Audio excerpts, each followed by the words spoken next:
Global Typhoon, Chairman TV. Weather update. Helping homeless people.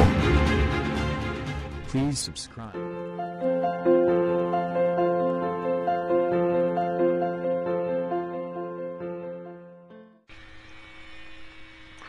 Magandang umaga po. Ito po ang latest update natin ngayong araw, March 31, 2024.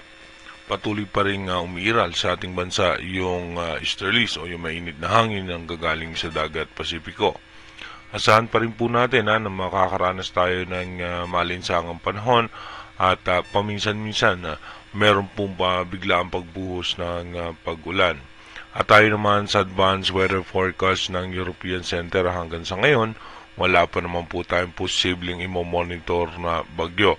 Maliban lamang po sa isang low pressure area sa labas ng ating bansa na posibleng magdala naman ng pag-ulan sa parteng Mindanao. Dumako muna tayo dito nga po sa ating heat index kung saan nga ito po yung posibleng maramdaman natin dito nga po sa Metro Manila mamayang alas 10 ng umaga.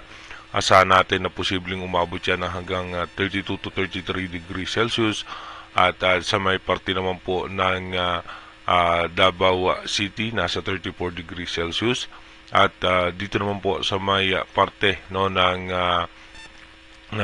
Palawan posibleng nga po umabot yan hanggang 35 degrees Celsius. Maging sa parte nga po ng Visayas, pinakamataas po dyan ay posibleng umabot niya hanggang 36 degrees Celsius. Pero pagdating naman po ng alas 12 ng tanghali, mas mainit nga po yung posibleng nating maranasan dito nga po sa may parte ng Metro Manila. Posibleng umabot po yan hanggang 37 degrees Celsius. Sa may parte naman po ng Bicol region, ganun din po posibleng umabot yan hanggang 37 degrees Celsius. Sa may parte naman po ng Visayas, posible naman po yung pinakamataas na mararanasan dito ay hanggang 38 degrees Celsius. At dito naman po sa parte ng Mindanao, pinakamataas nga rin po na posibleng abutin ay 39 degrees Celsius.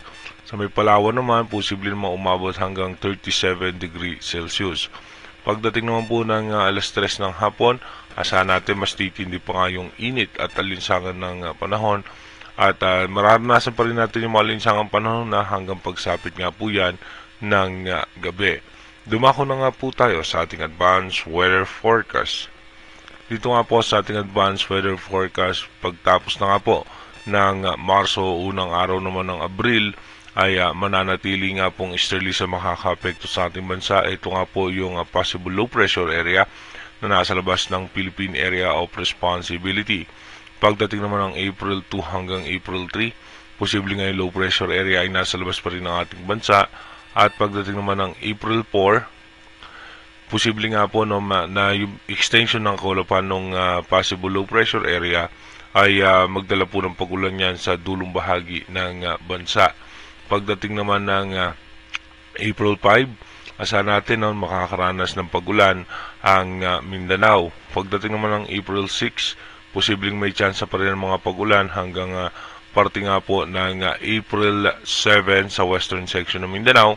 At pagpasok naman po ng April 8, gaganda muli ang lagay ng panahon. Mapapansin natin may chance ng pagbugso ng northeast monsoon pero hanggang dito na lamang po yan sa may parte ng Taiwan. Pagdating naman ng April 9, mananatili nga po na easterly ang makaka-apekto sa ating bansa at may pagkakataon makikita natin may high pressure area sa parte ng China na nagtutulak sa northeast monsoon hanggang sa may parte ng Batanes. Again, inuulit po natin yung ating advanced weather forecast is possible scenario pa lamang po yan. Malaki pa rin po ang tsansa na magbago yan. Kaya manatili tayong tumutok sa ating advanced weather forecast para malaman po natin yung posibleng sama ng panahon na makaka-apekto sa ating bansa. Mag-iingat po tayo palagi. God bless po sa ating lahat.